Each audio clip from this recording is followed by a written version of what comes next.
Don't just aspire to make a living.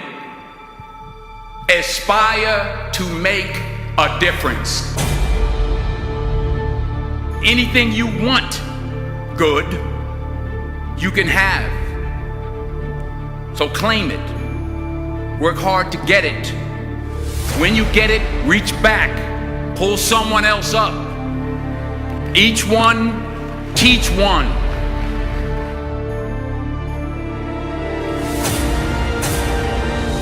Just because you're doing a lot more doesn't mean you're getting a lot more done. Don't confuse movement with progress.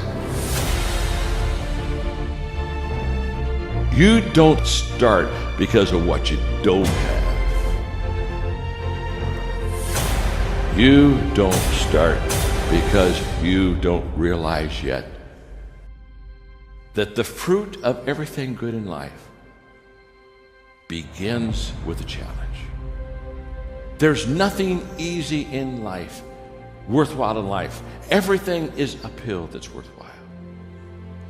And it's not going to come to you, and it's not going to fall in your lap, and it's not going to be something that, oh my gosh, it just was so simple. It's always going to be difficult.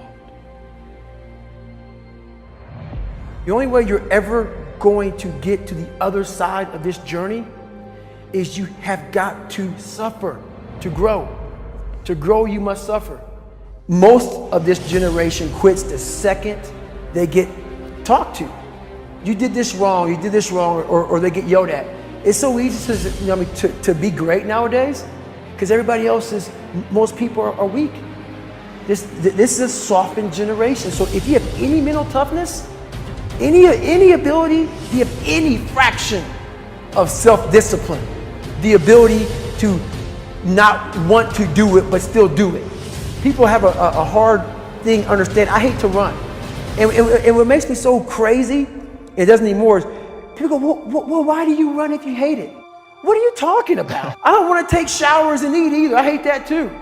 That's life, man.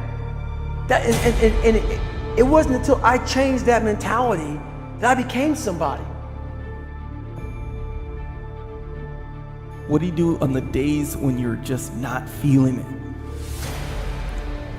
Those days.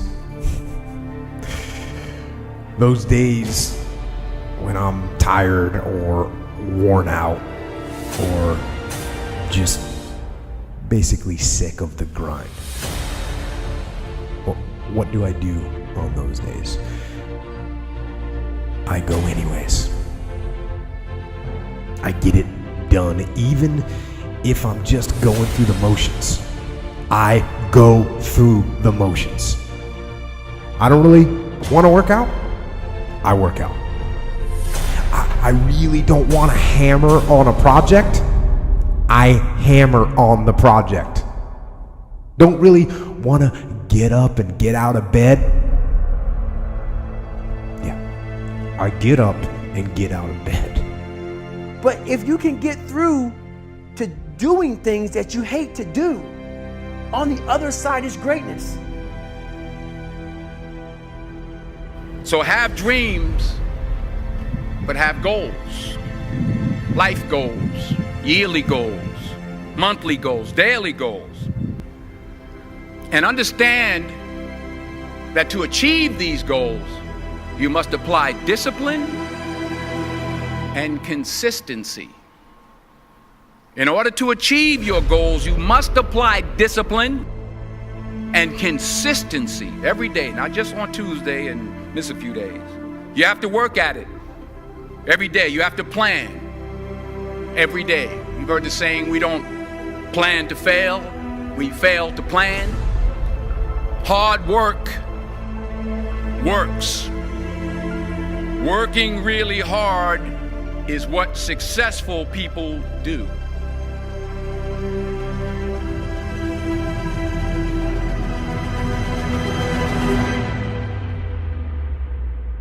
Do not listen to that little voice. Instead, go through the motions. Lift the weights. sprint the hill, work on the project, get out of bed. Now, as an overall rule, I do not like procrastination. You need to get things done.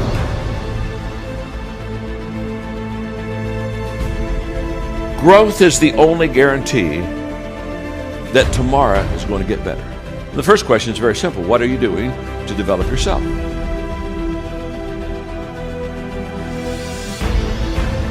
"99% of people today are assuming, just assuming, that somehow they'll get better. Very sad, folks, very sad. Because let me tell you something about assumption. Assumption is a huge disappointment in life. You show me a person that assumes, and I'll show you a person that almost daily is disappointed.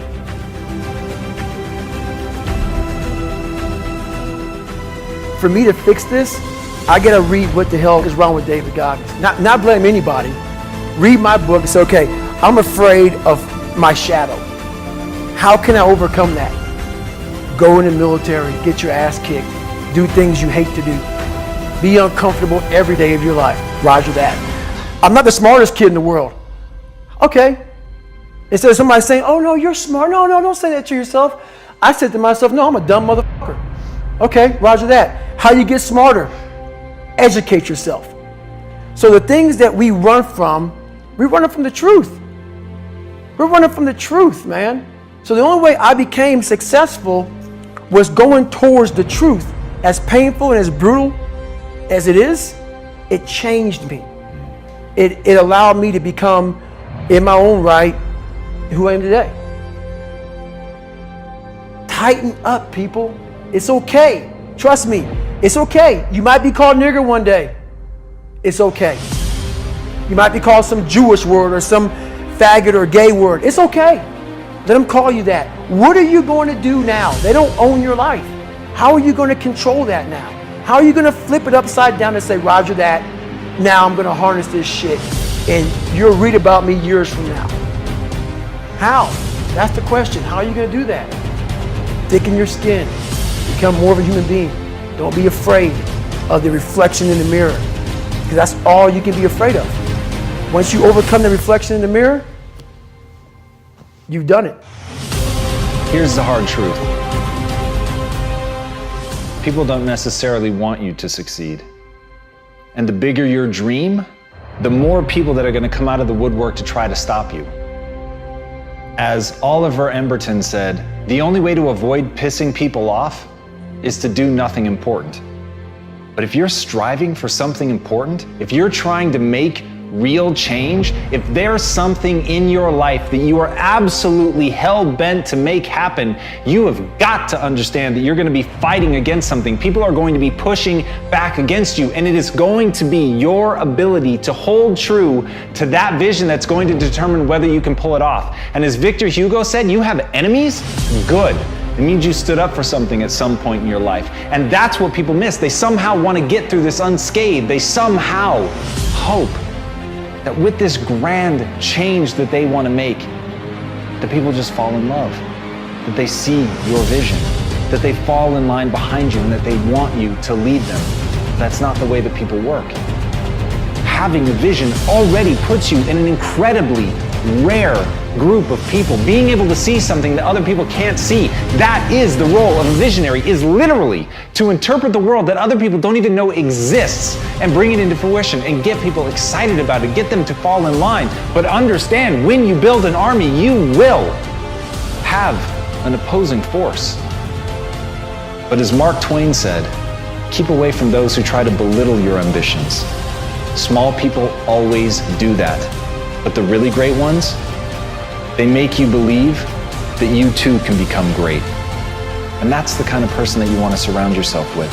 You want to surround yourself with people that believe in you. You want to surround yourself with people that even when they can't see it, they can see you. Even when they don't understand what you're trying to build, they believe in you and they're willing to get in line and they're willing to meet that opposing force. And when you're able to galvanize people around your idea and push it forward and paint for them the world not as it is, but as it could be, That's when you can make change. But you can't be afraid to piss people off. You have to know that they're coming for you, and you have to be willing to fight. Because if you're not willing to fight, you might as well sit down now. So if you're gonna be one of the few that stands up, you've got to stand up prepared for war.